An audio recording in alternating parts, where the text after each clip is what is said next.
Este año tratamos de usar todas las posibilidades tecnológicas para que las filmaciones salgan lo mejor posible, lo que está haciendo Aldo ahora, para que verdaderamente cuando el blog se utiliza, se transforme en una evidencia, también en una fuente, pero que podamos escuchar lo mejor posible lo que decimos, porque eso lo descubrimos como alguna falla en algunas filmaciones de años anteriores.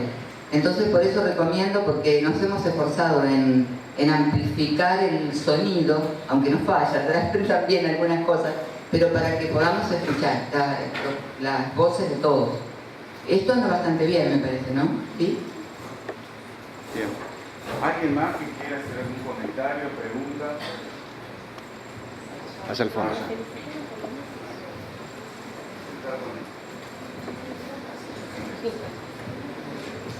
Bueno, el comentario que yo quería hacer es respecto más al diseño del audio y la imagen.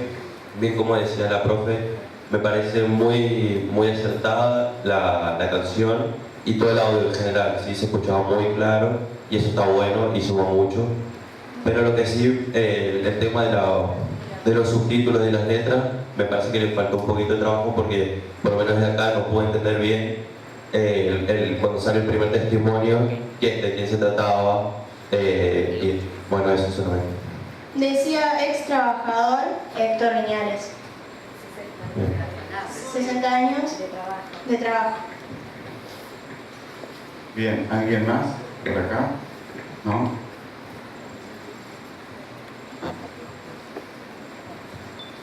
Yo quería preguntarle a quién se le ocurrió la idea.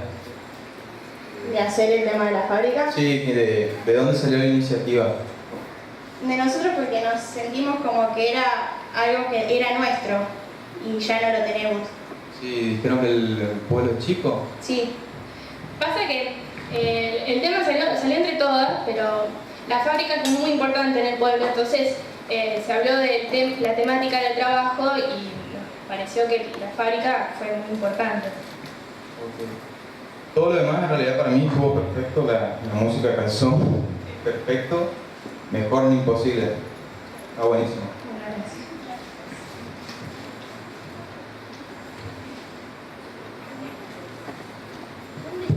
Sí, yo quería consultarle sobre más o menos si tenían una planta de 25 trabajadores, igual es difícil, pero si saben más o menos cuál fue el devenir de esas familias que de un momento a otro, digamos, se quedaron sin la comida al etcétera. Y también el propio impacto que tuvo haber perdido, digamos, todo lo que producía, cómo digamos, avanzó el pueblo, todo eso, luego de que cierra la fábrica. Y esto empezó a pasar de a poco, o sea, no pasó en un choque, digamos, sino que empezó a pasar de a poco, los trabajadores ya se lo venían viendo, entonces se fueron como acomodando cada uno en lo que sabía hacer, digamos.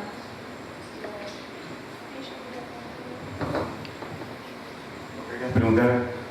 Sí. No, simplemente dónde está ubicada la fábrica. A las afueras de... Es muy lejano, ¿no? No, está ahí cerquita. Tenemos todo cerca, todos nos conocemos, sabemos dónde queda todo.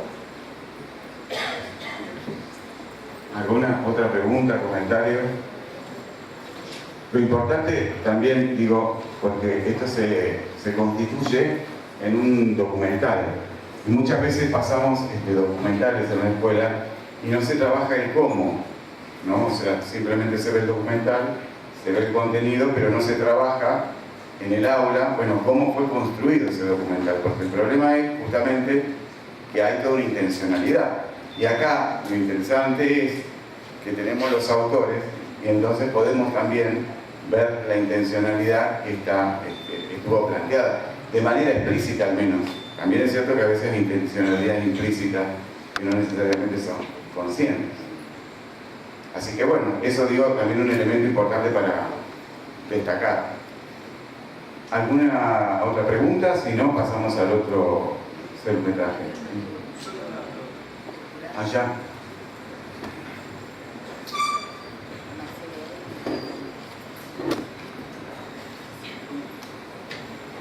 Gracias.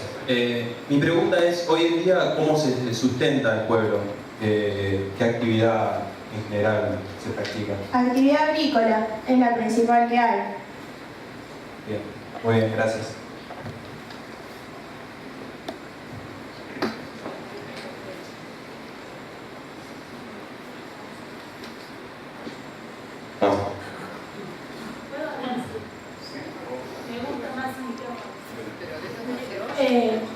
Creo que también las ventajas que nos dan los audiovisuales, y es lo que tenemos que empezar a pensar, tanto los que enseñamos como los que aprendemos, es justamente estas dimensiones que se están cruzando ahora, ¿sí?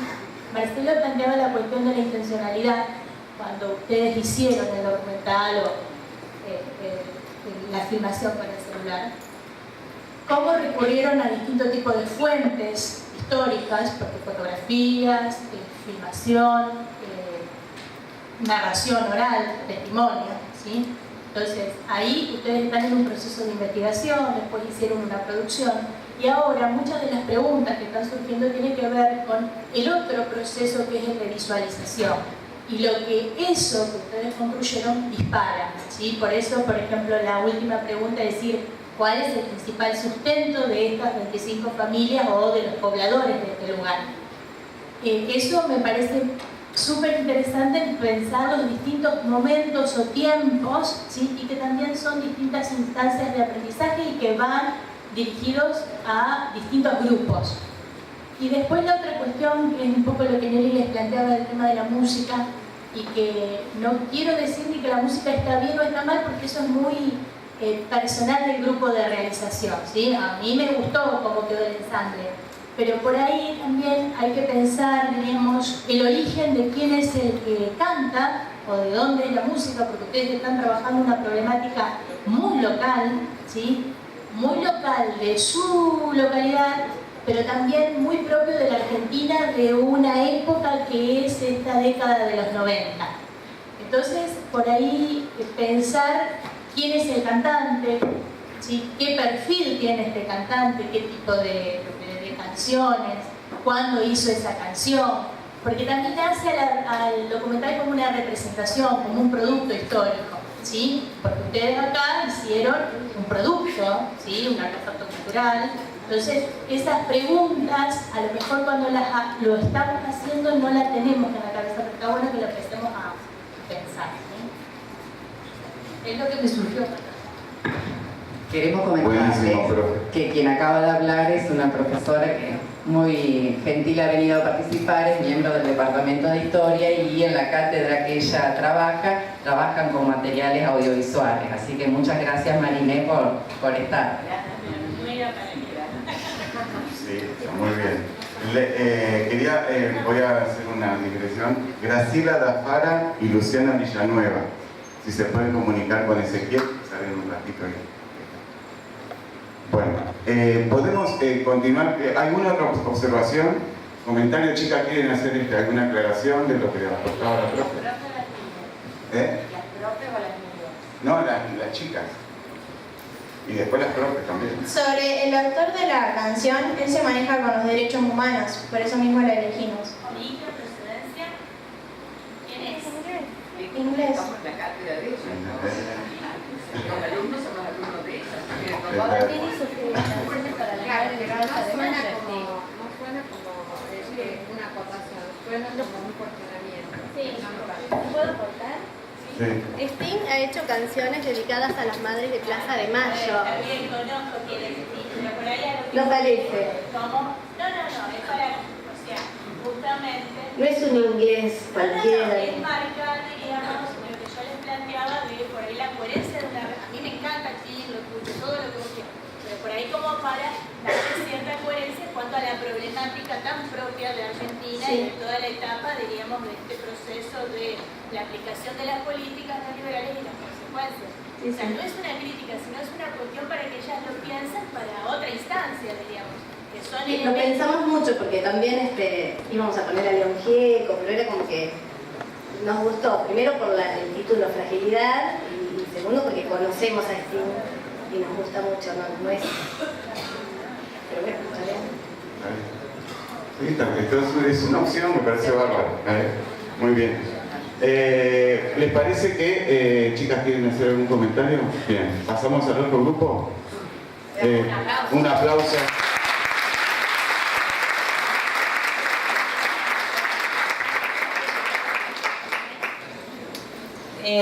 Invitamos de Embarcación Salta, ¿sí?, a Gabriel Pérez, Juan Martín López, y si quiere acercarse a su profesora, está Mariela Morales, para ver el celumetraje Empezar de Nuevo.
Hay un pendrive y un DVD ahí.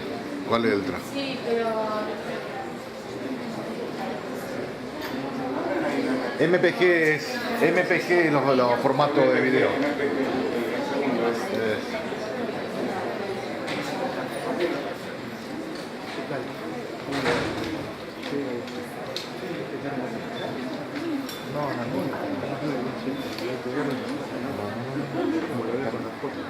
No entregaron al principio, antes de empezar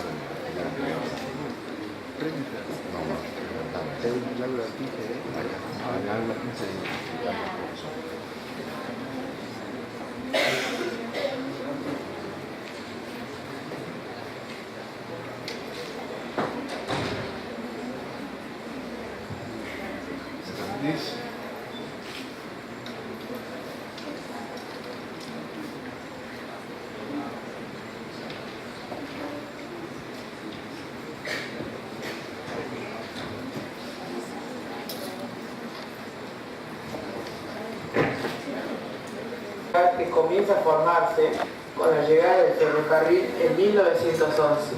Con los primeros trenes empiezan a llegar los primeros pobladores estables y comienza a conformarse la gran familia ferroviaria que dará un impulso decisivo al progreso de la comunidad. La vida social, cultural y económica del pueblo dependían en gran parte del ferrocarril. Cientos de trabajadores y sus familias lograban su bienestar gracias a la permanente actividad del ferrocarril General Belgrano. El 17 de agosto de 1989, por iniciativa del entonces presidente Carlos Menem, se sanciona la Ley 93.696, conocida como la Ley de Reforma del Estado.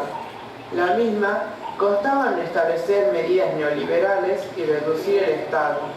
Las medidas de privatizaciones incluían al sistema ferroviario argentino. La frase del expresidente todavía retumba: ramal que para, ramal que cierra. Se redujo el personal, por lo que hubo una ola masiva de despidos. Dentro de la provincia de Salta, muchos pueblos medianos y pequeños experimentaron la finalización total de su actividad férrea. Una pena tremenda. Era tremendo ver que tu papá perdió el trabajo. Mi mamá diciendo: ¿y ahora qué? ¿Qué va a pasar con las casas? ¿Nos iban a sacar? No, quizás el año que viene hambre. Cuando dejó de pasar el tren fue tremendo para nosotros. En principio fue sorprendente para todos, porque imagínate, todos en la cuadra se habían quedado sin trabajo y el medio más grande era perder las casas. ¿Y a dónde nos íbamos a ir a vivir nosotros? Nosotros creíamos, estábamos confiadísimos en que el ferrocarril volvía en 2 años o más. Pero fue muy triste para muchos, y más para la gente que tenía, no sé, más de 30 años laburando en el ferrocarril.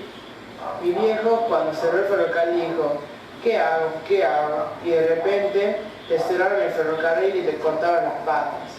Realmente uno mantiene la esperanza, pero ya después decís: no, hay que empezar de nuevo.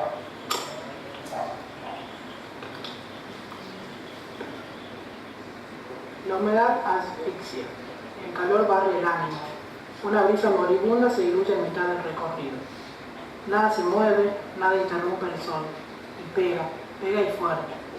En el cortado de ladrillos no hay árboles. El trabajo se hace a pleno sol y nada sirve para amortiguar los 40 grados. En las mangueras el agua sale tibia. De todas maneras, el agua es prioridad para preparar el barro, con el que se arman los bloques. Así trabajan todos los días los hombres que fabrican ladrillos. A veces, la necesidad los empuja a que sus hijos y mujeres los acompañen. Luis trabajaba arreglando las vías, hasta que quedó sin trabajo por el cierre del ferrocarril. Después de esperar inútilmente que vuelva a funcionar el ferrocarril, con los últimos pesos que le quedaban, comenzó a buscar un trabajo para mantener a su familia. Un amigo que tenía una portada de ladrillos lo llevó a trabajar con él. Poco a poco empezó a conocer el trabajo de fabricar ladrillos. Un tiempo después consiguió un terreno y se largó con su familia a fabricar ladrillos en su propia portada. De una carretilla va extrayendo el barro que luego coloca en un molde rectangular de madera. Empareja con las manos, lo alza y lo desmolda en el piso de tierra. Con la tierra mojada, ese molde de 2 bloques de barro pesa 6 kilos. Al procedimiento lo repite 500 veces por día para lograr los 1000 ladrillos. No habla, no frena, no levanta la mirada. Parece una máquina realizando un trabajo artesanal. La jornada de la cortada comienza a las 5:30 de la mañana y termina a las 5 de la tarde. En el medio para almorzar y le dan tiempo a los bloques que se secan.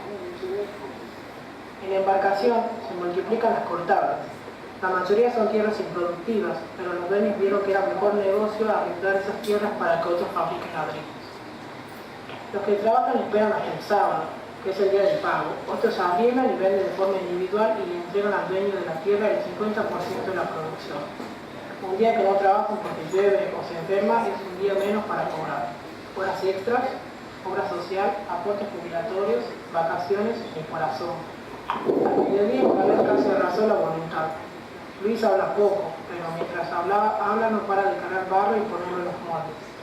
Siempre al mismo ritmo y seguirá así hasta que termine la jornada y finalmente pueda poner su cabeza sobre la humilde almohada, reiterando los sueños de siempre. Los sueños de este hombre están poblados de trenes que regresan, renovando viejas esperanzas y alentando una vida mejor. Y él, siempre dispuesto a empezar de nuevo.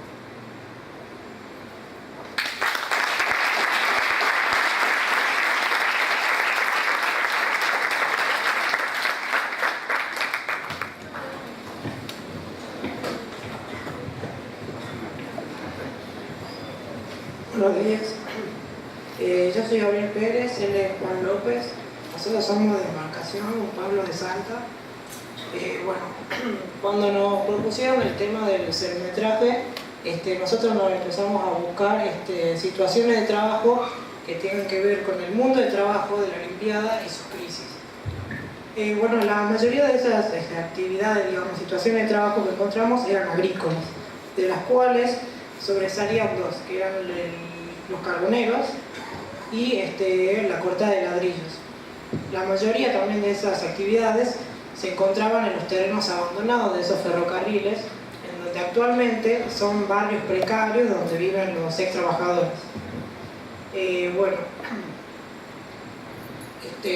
Fuimos ahí a buscar testimonios en donde los ex trabajadores nos contaron el impacto que tuvo el cierre del ferrocarril en ellos y tuvieron el impacto del cierre y cómo ese barrio precario, en donde nosotros crecimos los viendo como un barrio más, digamos, de ahí, antes era el corazón del pueblo y era lo que lo había hecho crecer como comunidad, digamos. En 1992, 42 años después de que Perón nacionalizase los ferrocarriles, Menem los mandó a manos privadas. Desde ahí se despidieron 5.000 empleados, lo que aumentó el índice de desocupación nacional y eso. Bueno, el Estado, aparte de pagar las 45.000 indemnizaciones, que era lo que tuvieron que pagar a la gente que despidieron con la privatización, también tuvo que pagar a las empresas privadas para que mantuvieran activos los ramales de los ferrocarriles más importantes. El gobierno le dio como fecha límite a las provincias hasta el 10 de marzo de 1993 para que se encargaran de los ramales de los ferrocarriles. Y en esa fecha se cerraron la mayoría de los ferrocarriles y miles de pueblos distribuidos por todo el país perdieron la comunicación vital que los unía con el resto de la sociedad. Otra cosa que se realizó mucho en la zona nuestra fue en los carboneros, ya que la mayoría de las familias que habían quedado sin trabajo abrieron mercados o negocios dentro de sus propias casas, ya que no tenían otra forma para sustentarse. En la actual Villa Tornillo, que era el lugar principal de reparación de los ferrocarriles y de las vías, ahí conocimos la historia de Luis Montes, que era el que nos fue contando su historia a través de lo que fuimos hablando sobre el video. Él nos contó que él trabajaba desde muy pequeño con sus padres y sus tíos en los ferrocarriles, y cuando cerró, con la indemnización que le quedó, abrió su propia cortada de ladrillo junto a su familia en los viejos terrenos del Estado. Bueno, él no quería que lo grabemos mientras nos contaba su historia porque le daba bastante vergüenza, nos decía, ya darse cuenta, verlo llorando por los recuerdos que provocaba hablar sobre el ferrocarril, porque era la época de gloria para todo nuestro pueblo. Y y eso, ¿no?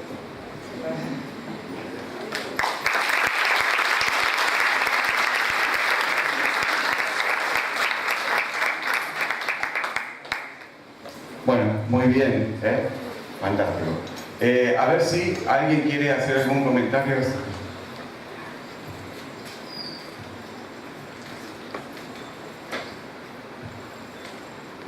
Bueno, buen día, chicos. Primero que todo, darles gracias porque a mí me reemocionó el relato, así que todo lo que ustedes contaron que le pasó a esa persona, la verdad, a mí me llegó. Y me encanta el lenguaje simple que utilizaron y cómo pudieron explicar. Seguro que hay cuestiones técnicas que ya van a salir, porque se las van a decir seguramente, pero de mi parte la verdad que la emoción, y gracias porque transmitir este tema de esta manera y ver que los jóvenes siguen impulsando, bueno, yo creo que ustedes son el futuro de todos ustedes, ¿no? Así que bueno, muchas gracias, la verdad me emocionó mucho, gracias.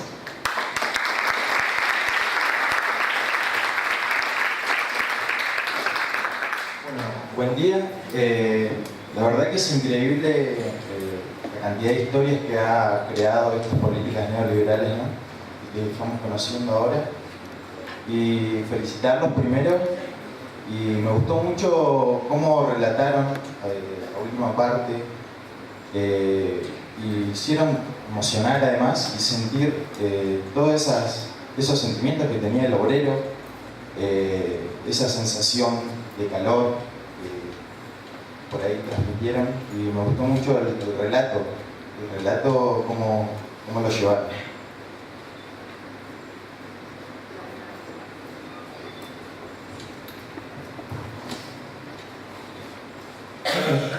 Sí, la verdad que estuvo buenísimo la narración, las imágenes.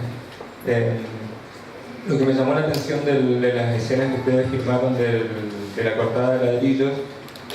Yo vengo del norte de esta provincia, hay muchas cortadas de ladrillos y es un trabajo inhumano por todo lo que ustedes describieron y además por cómo lo venden, porque a veces consiguen un intermediario que les cobra, como ustedes dicen, la mitad, y eso le quita muchísima rentabilidad al trabajo que hacen, que ya de por sí es poco rentable. Pero en la zona donde yo vivo, las pisadas las hacen con fuerza de trabajo, que es un caballo, y alguno que se compra un tractorcito. Pero por lo que yo veía acá en las imágenes, estaba peleando el mismo Luis.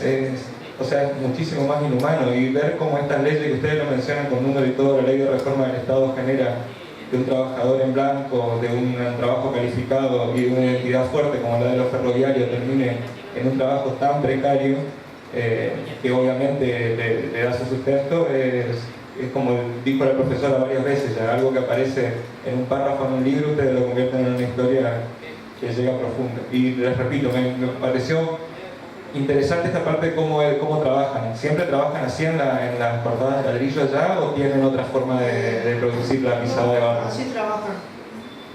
Así trabajan. Nosotros fuimos a 2 cortadas del pueblo, digamos, en donde una no nos dejaron grabarlos y se enojaron con nosotros. Entonces nos tuvimos que ir y fuimos a otra, que es esta donde está Luis, que es la de él. Y yo creo que no nos dejaron grabar más por bronca, digamos, que tienen, ¿no? De que le hayan quitado esas cosas de ellos. ¿Alguien más que quiera preguntar, hacer un comentario? Bueno. Cortita.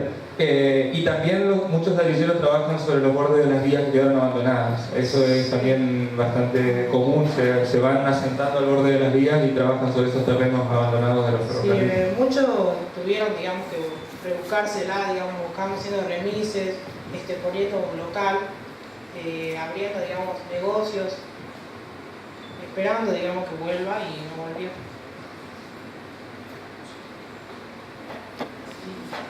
¿Otras preguntas, comentarios? Sí. No me traigas. Bueno, la idea ya habla. Volvería un poco con lo que planteaba hoy en el primer... Volvería con lo que planteaba hoy en el primer audiovisual, ¿no? Pensar en cuáles son los componentes que constituyen la representación, porque esto es una decisión del grupo. Y por ahí cuando la profe me decía, parece que no lo conoces a ti. No es que yo no lo conozca a ti, no conozca a ti, no escuche. Tiene que ver que uno tiene que pensar en el receptor, diríamos, y siempre tiene que ser lo más explícito posible hacia el receptor, ubicándolo en tiempo, espacio, o sea, contexto. Porque nadie te va a decir, ni a vos, ni al primer grupo, ni a que la representación está bien o está mal. Porque es una representación y la representación es subjetiva de cada persona y de cada grupo social. Entonces, lo que nosotros como receptores por ahí tenemos que empezar para decodificar las representaciones, si es el que queremos utilizarlas como fuente de la historia, es la cuestión, digamos, de ver cuáles son los elementos que utilizamos en esa representación. En el caso primero, bueno, la profesora rescataba lo de la música, lo de la voz, la entrevista, las fotografías. Ustedes usaron otros elementos, ustedes recurrieron a la voz en off, ¿sí? A la fotografía, a las filmaciones. Entonces, siempre cuando nosotros trabajamos con representaciones audiovisuales, pensar cuáles son los elementos que se utiliza esa representación o que nosotros utilizamos para construir la representación y cómo los interrelacionamos, ¿sí? O cómo los combinamos, porque, o sea, eso le va a dar la característica propia a esa representación audiovisual, ¿sí? Bien, profe.